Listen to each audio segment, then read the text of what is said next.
या दिशेला जर तुम्ही पाय करून झोपत असाल तर माता लक्ष्मी तुमच्या घरावर नाराज होते, माता लक्ष्मी घर सोडून जाते आणि मग त्या घरामध्ये सगळ्या प्रकारचे संकट येतात, आर्थिक, मानसिक, शारीरिक, जे आपल्याला नको असतात. माणूस नेहमी आयुष्यामध्ये सुख मागत असतो, पण आहे ना कधी कधी काय होतं, आपल्या धकाधकीच्या जीवनामध्ये आपण काही गोष्टी करतो आणि त्या चुकीच्या असतात हे आपल्याला माहीतच नसतं.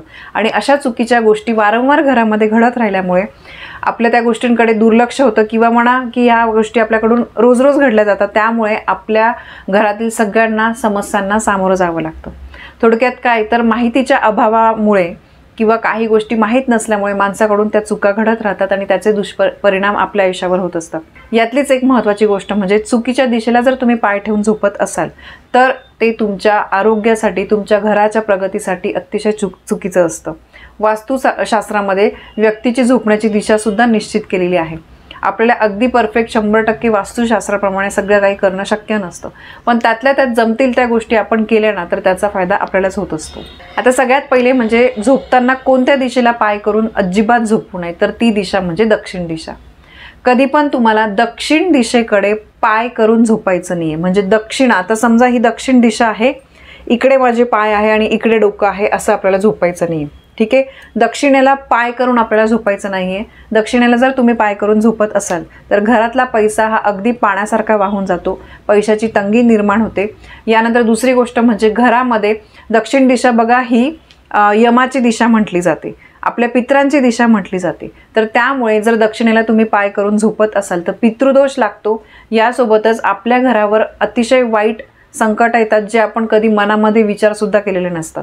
म्हणजे घरातल्या लोकांचा अनपेक्षित मृत्यू वगैरे होतो. इतके मोठे संकट जे आहेत ते आपल्या आयुष्यामध्ये येत असतात. घरामध्ये वारंवार लोक जे आहे ते आजारी पडतात आणि आजाराचं सुद्धा प्रमाण इतक्या मोठ्या प्रमाणावर असतं की त्या आजारासाठी भरपूर प्रमाणामध्ये पैसा खर्च करावा लागतो आणि एवढं करून सुद्धा ते आजारपण जे आहे ते दूर होत नाही. यानंतर तुमचा काही उद्योगधंदा, व्यवसाय वगैरे असेल तर त्याच्यावर सुद्धा त्याचा परिणाम होतो. तुमचा व्यवसाय चालत नाही, तुमचा व्यवसायामध्ये तोटा होतो. काही छोटा मोठा तुमचा व्यवसाय असेल, उद्योगधंदा असेल किंवा नोकरीमध्ये तुम्हाला अडथळे येतात. तर त्यामुळे दक्षिण दिशेला तोंड करून बिलकुल झोपायचं नाही आहे. तुम्ही बघा दक्षिण दिशा जी आहे ती शक्यतो आपण अशुभ म्हणतो किंवा त्या दिशेला आपण आहे ना देवारा वगैरे चांगल्या गोष्टी ज्या आहेत त्या ठेवत नाही. दक्षिण दिशेला तुम्ही बघा किचन ओटा वगैरे ठेवत नाही. ती दिशा जी आहे ती नेहमी आपण म्हणजे त्या दिशेला खिडकी वगैरे पण नसायला पाहिजे असं म्हटलं जातं. तर आपल्या आयुष्यातल्या या अडचणी, संकट, दुःख टाळण्यासाठी दक्षिण दिशेला तुम्हाला पाय करून झोपायचं नाही. ठीक आहे. दुसरी गोष्ट म्हणजे दक्षिण दिशेला पाय करून झोपल्यामुळे त्या घरातल्या लोकांची उंची जी आहे ती वाढण्यामध्ये खूप प्रॉब्लेम येतात. तुम्ही जवळपास समजा एखाद्या गोष्टी तुम्ही आठवून बघा, तुम्हाला माहीत असेल की हे लोक दक्षिणेला पाय करून झोपतात किंवा तुमच्याच फॅमिलीमध्ये बघा कोणी असेल तर त्या लोकांची, किंवा तुमच्या घरामध्ये कोणी कमी उंचीचं असेल तर चेक करा की ते दक्षिणेला पाय करून झोपतात का. दक्षिणेला पाय करून जे झोपतात तर त्या लोकांची उंची शक्यतो जास्त वाढत नाही. हे त्या मागचं वैज्ञानिक कारण सुद्धा आहे. यानंतर दक्षिणेला जर तुम्ही पाय करून झोपले तर झोप नीट लागत नाही. त्यानंतर रात्रभर तुम्हाला जवळपास वाईट स्वप्न पडतात. झोप जी आहे ती बघा 7 ते 8 तास तरी, जवळपास 6-7 तास तरी आपल्याला झोप ही सलग लागली पाहिजे. तर झोप सलग लागत नाही, काहीतरी स्वप्न पडतात, आपण जीव घाबरून उठतो, दचकून जाणे, दचकून उठणे ह्या गोष्टी ज्या आहेत त्या घडतात. तर त्यामुळे दक्षिणेला पाय करून झोपू नका. दक्षिणेला पाय करून झोपल्यामुळे शरीरामधली सकारात्मक ऊर्जा निघून जाते. जर एखादी व्यक्ती तुम्ही घरातली बघा सतत चिडचिड करत असेल, काहीतरी छोट्याशा गोष्टींवरून चिडचिड करत असेल किंवा आरडाओरडा करत असेल तर तुम्ही या गोष्टी ऑब्झर्व करा. ती व्यक्ती जी आहे ती दक्षिणेला पाय करून झोपते का, त्या व्यक्तीच्या शरीरावर त्याचा नकारात्मक परिणाम झालेला असतो आणि आपल्याला कारण कळत नाही की ही व्यक्ती अशी का वागते.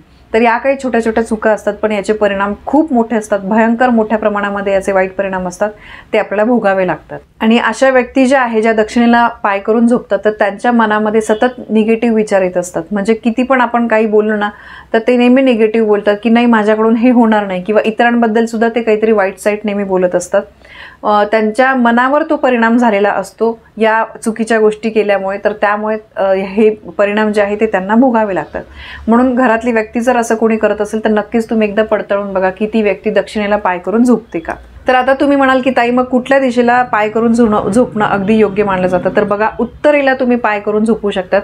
दक्षिण दिशेला तुम्ही डोकं केलं तर ते चांगलं असतं. दक्षिणेला आपल्याला पाय करायचे नसतात.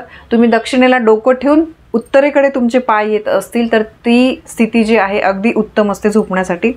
मी माझ्या घरामध्ये सुद्धा अशीच अरेंजमेंट केलेली आहे की झोपताना सगळ्यांचे डोकं जे आहे ते दक्षिणेला येतील आणि पाय उत्तरेकडे येतील. उत्तरेला जर तुम्ही पाय करून झोपत असाल तर तुमच्या घरामध्ये सुख, समृद्धी, शांती, संपत्ती, दीर्घायुष्य लाभतं. कारण उत्तर दिशा ही धनाची, कुबेराची दिशा मानली जाते. त्या दिशेला आपल्याला तुम्ही जर दक्षिणेकडे डोकं आणि उत्तरेला पाय केले तर ही स्थिती योग्य असते. अशा स्थितीत जर तुम्ही झोपले तर त्याचा तुमच्या आयुष्यावर खूप चांगला परिणाम होत असतो. म्हणून बघा, अगदी छोटीशी माहिती आहे, पण तुम्ही म्हणाल की याचे जे परिणाम आहे ते भयंकर असतात. आपण जर चुकीच्या या गोष्टी अंमलात आणल्या तर त्याचा खूप भयंकर परिणाम आपल्याला भोगावा लागतो. तुम्ही म्हणाल गोष्ट एवढीशी आहे, पण हो, त्याचा परिणाम खूप मोठा आहे. म्हणून आपल्याला या गोष्टी लक्षात घेणं तितकंच महत्त्वाचं आहे. तर बघा, सांगायचं म्हणजे थोडक्यात कधीही दक्षिण दिशेला तुम्ही पाय करून झोपू नका. दक्षिण दिशा जी आहे ती यमाची दिशा असते. दक्षिणेला तुम्ही डोकं करून झोपू शकतात, पण दक्षिणेला पाय करून चुकून पण झोपू नका. तर बघा, ही अत्यंत महत्त्वाची आणि छोटीशी माहिती मला तुमच्यापर्यंत पोहोचवायची होती. माहिती आवडली असेल तर व्हिडिओला लाईक करा, शेअर करा. आपल्या चॅनलवर नवीन असाल तर सबस्क्राईब नक्की करा. धन्यवाद. श्री स्वामी समर्थ.